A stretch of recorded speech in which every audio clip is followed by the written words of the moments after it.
तुमचा फोटो दाखवलाय तिला माझ्यासाठी? हो, आणि ती भेटायला सुद्धा तयार झाली आहे लग्नासाठी? हो.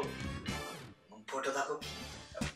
फोटोचं काय ऐकून बसताय? काय प्रत्यक्षात भेटा की तुम्ही. प्रत्यक्षात भेटू?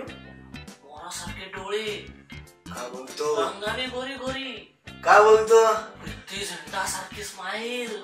शपथ गे वाक्य. तुम्ही बघताल ना तर बघतच बसता. शपथ. संजय शेळके नुसत्या बाताना का आधी भेट घडवून द्या. 29 तारखेला रविवार होता, त्या दिवशी मॅडमला सुट्टी असते, मग मीटिंग फिक्स करू का? 29 तारखेला? हो. अजून 25 दिवसांनी? हो. डायरेक्ट पुढच्या महिन्यात? हो. हे काढा काय का?